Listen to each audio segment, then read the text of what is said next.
জানিয়ে দিব এই মুহূর্তে আমাদের হাতে এসেছে গুরুত্বপূর্ণ আপডেট সংবাদের শিরোনাম। শুরুতেই থাকছে ঢাকায় এনসিপির 6 নেতাকর্মীকে প্রকাশ্যে কুপিয়ে জখম। এবারে জানিয়ে দিব প্রথম আলো ও ডেইলি স্টারে হামলা গণতন্ত্রের জন্য ভয়াবহ মুহূর্ত। আরও জানাবো আগুনে পুড়িয়ে হত্যার ঘটনায় দৃশ্যমান বিচার চায় জনগণ, বলছে বিএনপি নেতা রিজভী। এদিকে অস্ত্রসহ বাংলাদেশে অনুপ্রবেশে বিএসএফ সদস্য আটক। সব শেষে জানিয়ে দিব হাদির হত্যাকারীরা অন্য দেশে পালিয়েছে কিনা এখনও নিশ্চিত নয় পুলিশ। এতক্ষণে শুনছিলেন হাতে থাকা আপডেট সংবাদের শিরোনাম, এবারে বিস্তারিত। তবে তার আগে অনুরোধ রইল ভিডিওটিতে একটি লাইক এবং কমেন্টে করে জানিয়ে দিন ভিডিও সম্পর্কে আপনার মূল্যবান মতামত। আরও জানিয়ে দিন ভিডিওটি কোথা থেকে দেখছেন বা কোন জেলা থেকে দেখছেন। ঢাকায় এনসিপির 7 নেতাকর্মীকে কুপিয়ে জখম। ঢাকার মিরপুরে জাতীয় নাগরিক পার্টির 6 নেতাকর্মীর উপর হামলা ও কুপিয়ে জখমের ঘটনা ঘটেছে। শনিবার সন্ধ্যায় মিরপুর 2 পানির ট্যাঙ্কি এলাকায় এ হামলার ঘটনা ঘটে। এই হামলায় আহত 6 জনকে উদ্ধার করে শহীদ সোহরাওয়ার্দী মেডিকেল কলেজ হাসপাতালে নেওয়া হয়। পরে তাদের মধ্যে একজনের অবস্থার অবনতি হলে উন্নত চিকিৎসার জন্য তাকে জাতীয় ইনস্টিটিউট অব নিউরো সায়েন্স হাসপাতালে পাঠানো হয়। স্থানীয়রা জানান, শনিবার সন্ধ্যায় স্থানীয় ও এনসিপির নেতাকর্মীরা পুলিশকে সঙ্গে নিয়ে আওয়ামী মুক্তিযুদ্ধ প্রজন্ম লীগ নেত্রী হোসনিয়ারা সাদিকের বাসায় যান। এ সময় পুলিশের উপস্থিতিতেই এনসিপির নেতাকর্মীদের উপর হামলার ঘটনা ঘটে। পরে ঘটনাস্থল থেকে আহতদের উদ্ধার করে আইনশৃঙ্খলা বাহিনীর শহীদ সোহরাওয়ার্দী মেডিকেল কলেজ হাসপাতালে নিয়ে যায়। আহত নেতাকর্মীদের অভিযোগ, স্থানীয় বিএনপি নেতা হারুন ও কামালের নেতৃত্বে এ হামলা চালানো হয়।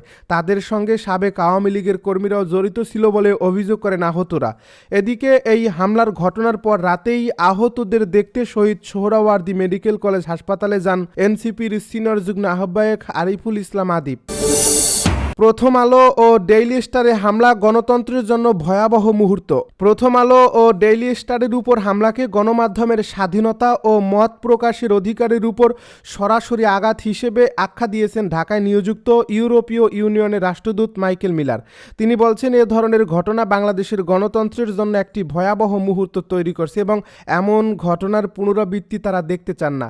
রোববার দুপুরে রাজধানীর কারওয়ান বাজারে প্রথম আলো কার্যালয়ে গিয়ে সহমর্মিতা প্রকাশের সময় এসব কথা বলেন ইউ রাষ্ট্রদূত। গত বৃহস্পতিবার রাতে প্রথম আলো কার্যালয়ে সন্ত্রাসী হামলা, অগ্নিসংযোগ ও লুটপাটের ঘটনায় গভীর নিন্দা ও প্রতিবাদ জানান তিনি। এ সময় মাইকেল মিলার হামলা ও অগ্নিসংযোগে ক্ষতিগ্রস্ত প্রথম আলো ভবনের সামনে দাঁড়িয়ে পরিস্থিতি পর্যবেক্ষণ করেন। পরে তিনি পত্রিকাটির জ্যেষ্ঠ সাংবাদিকদের সঙ্গে কথা বলেন এবং ঘটনার দিন কিভাবে পরিস্থিতির অবনতি ঘটে তার সামগ্রিক চিত্র সম্পর্কে খোঁজ নেন। একই সঙ্গে পরিস্থিতি নিয়ন্ত্রণে আইনশৃঙ্খলা রক্ষাকারী বাহিনীর ভূমিকা নিয়েও প্রশ্ন করেন তিনি।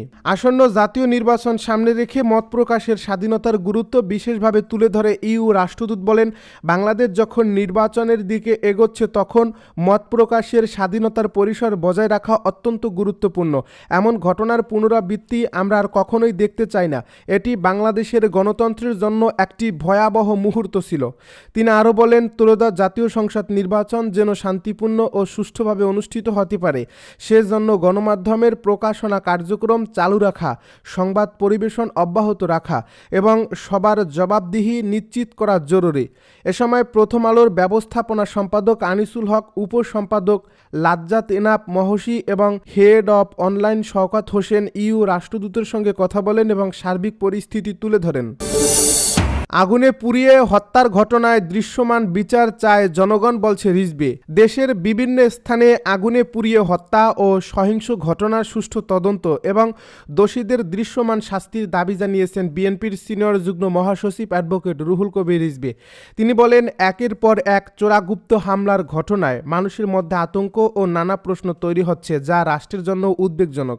রাজধানীর জাতীয় বার্ন ও প্লাস্টিক সার্জারি ইনস্টিটিউটে ভর্তি লক্ষ্মীপুরের বাসিন্দা দগ্ধ এক রোগীকে রোববার বিকেলে দেখতে গিয়ে সাংবাদিকদের প্রশ্নের জবাবে সব কথা বলেন রিজভী। রুহুল কবির রিজভী বলেন, ওসমান হাদি হত্যাসহ যেসব চোরাগোপ্তা হামলা সারা দেশে সংগঠিত হচ্ছে সেগুলোর দৃশ্যমান শাস্তি দেশের মানুষ দেখতে চায়, মানুষ বিচার দেখতে চায়। এসব ঘটনার তদন্ত করে প্রকৃত অপরাধীদের বের করার দায়িত্ব সরকারের। সেখানে যদি কোনো ঘাটতি দেখা যায় তাহলে মানুষ এটাকে নানাভাবে ভাববে, আতঙ্কিত হবে। তিনি আরও বলেন, দেশে বড় ধরনের কোনো চক্রান্ত হচ্ছে কিনা তা নিয়েও মানুষের মনে প্রশ্ন দেখা দিয়েছে। এই চক্রান্ত নির্বাচনকে ঘিরে হতে পারে কিংবা নানাভাবে বিভ্রান্তি সৃষ্টি করার উদ্দেশ্য হতে পারে। এমনকি কোনো বিদেশি শক্তি বা তাদের দেশীয় অনুসারীরা দেশকে অস্থিতিশীল করার চেষ্টা করছে কিনা সে বিষয়ে জনগণের মধ্যে উদ্বেগ তৈরি হয়েছে। সরকারের ভূমিকা নিয়ে বিএনপির এই মুখপাত্র বলেন, এই সরকার জনগণের সমর্থিত সরকার, গণতান্ত্রিক আন্দোলনের সমর্থিত সরকার হিসেবে তারা সব কিছু বিচার বিবেচনা করে দুষ্কৃতকারীদের শক্ত হাতে দমন করবে। এটাই দেশের মানুষের আকাঙ্ক্ষা, এটাই মানুষের চাওয়া। এ সময় বিএনপির যুগ্ম মহাসচিব শহীদউদ্দিন চৌধুরী আনি, দলটির স্বাস্থ্য বিষয়ক সম্পাদক ডাক্তার রফিকুল ইসলাম সহ বিএনপির অন্য নেতারা উপস্থিত ছিলেন। অস্ত্রসহ বাংলাদেশে অনুপ্রবেশে বিএসএফ সদস্য আটক। সীমান্ত দিয়ে অস্ত্রসহ বাংলাদেশে অনুপ্রবেশের অভিযোগে লালমনিরহাটের পাটগ্রাম উপজেলার দহগ্রাম ইউনিয়নের ডাঙ্গাপাড়া এলাকায় ভারতীয় সীমান্তরক্ষী বাহিনীর এক জওয়ানকে আটক করছে বিজিবি। রোববার ভোরের দিকে বেদ প্রকাশ নামের ওই জওয়ানকে আটক করা হয়। তিনি 174 বিএসএফ ব্যাটালিয়নের সদস্য। এক সংবাদ বিজ্ঞপ্তিতে বিজিবি জানিয়েছে, গরু চোরা কারবারিদের তাড়া করতে গিয়ে কুয়াশায় পথ ভুলে ওই জওয়ান বাংলাদেশ ভূখণ্ডের প্রায় 100 গজ অভ্যন্তরে প্রবেশ করলে বিজিবির একটি টহল দল তাকে আটক করে নিজেদের ক্যাম্পে নিয়ে যান। তাকে ব্যক্তিগত অস্ত্র, গোলাবারুদ ও অন্যান্য সরঞ্জামাদি সহ অঙ্গরপোতা বিওপিতে রাখা হয়েছে। এ বিজ্ঞপ্তিতে বলা হয়, বিষয়টি জানতে পেরে বিএসএফ এজন্য দুঃখ প্রকাশ করে এই জওয়ানকে ফেরত দেওয়ার অনুরোধ জানিয়েছে।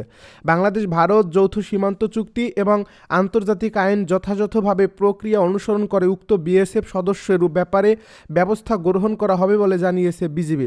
এ বিষয়ে ব্যাটালিয়ন পর্যায়ে পতাকা বৈঠকের আহ্বান জানানো হয়েছে বলে সংবাদ বিজ্ঞপ্তিতে উল্লেখ করা হয়েছে। হাদির হত্যাকারীরা অন্য দেশে পালিয়েছে কিনা এখনও নিশ্চিত নয় জানালো পুলিশ। ইনকিলাব মঞ্চের আহ্বায়ক শরীফ ওসমান হাদি হত্যা মামলার প্রধান আসামি ফয়সাল করিম মাসুদ ও তার সহযোগী আলমগীর শেখ বাংলাদেশ থেকে পালিয়ে অন্য কোনো দেশে আশ্রয় নিয়েছে কিনা সে ব্যাপারে এখনও নিশ্চিত নন বলে বিবিসি বাংলাকে জানিয়েছেন মামলাটির তদন্তকারী সংস্থা গোয়েন্দা পুলিশের প্রধান মোহাম্মদ শফিকুল ইসলাম। মূল সন্দেহভাজনদের সঠিক অবস্থান শনাক্তে এখনও তদন্ত কাজ চলমান রয়েছে বলে জানিয়েছেন তিনি। রোববার দুপুরে মিস্টার ইসলাম যখন বিবিসি বাংলার সঙ্গে কথা বলছিলেন, তার ঠিক আগের দিন মিস্টার হাদির হত্যাকারীদের গ্রেপ্তারের বিষয়ে অগ্রগতি জানাতে 24 ঘন্টার সময় বেঁধে দেয় ইনকিলাব মঞ্চ। 21শে ডিসেম্বর সন্ধ্যার মধ্যে এ বিষয়ে তথ্য জানাতে না পারলে অন্তর্বর্তী সরকারের স্বরাষ্ট্র উপদেষ্টা অবসরপ্রাপ্ত লেফটেন্যান্ট জেনারেল জাহাঙ্গীর আলম চৌধুরী এবং প্রধান উপদেষ্টার বিশেষ সহকারী খোদা বখশ চৌধুরীর পদত্যাগ দাবি করছেন বিক্ষুব্ধরা। এ অবস্থায় রোববার সন্ধ্যায় সচিবালয়ে সংবাদ সম্মেলন ডাকা হয়েছে। স্বরাষ্ট্র উপদেষ্টা সহ আইনশৃঙ্খলা রক্ষাকারী বাহিনীর কর্মকর্তারা উপস্থিত থেকে সেখানে মিস্টার হাদি হত্যার মামলার তদন্তের ব্যাপারে সর্বশেষ তথ্য জানাবেন বলে বিবিসি বাংলাকে জানিয়েছেন মন্ত্রণালয়ের কর্মকর্তারা। মামলার তদন্তকারী সংস্থার প্রধান হিসেবে ওই সংবাদ সম্মেলনে ডিবি প্রধান মিস্টার ইসলামেরও উপস্থিত থাকার কথা রয়েছে। জানতে চাইলে গোয়েন্দা পুলিশের প্রধান দাবি করছেন, গত 8 দিনে তারা মামলাটির বিষয়ে বেশ খানিকটা অগ্রগতি সাধন করতে সক্ষম হয়েছেন। কারা এই ঘটনাটা ঘটাইছে এবং যে অস্ত্র ও মোটরসাইকেল ব্যবহার করে ঘটনাটা ঘটানো হয়েছে সেটা আমরা ইতিমধ্যেই উদ্ধার করেছি। বেশ কয়েকজন আসামিকে গ্রেপ্তারও করা হয়েছে, তাদেরকে জিজ্ঞাসাবাদ করে এখন আমরা অন্য আসামিদের ব্যাপারে জানার চেষ্টা করতেছি, বিবিসি বাংলাকে বলেন ডিবি প্রধান মিস্টার ইসলাম।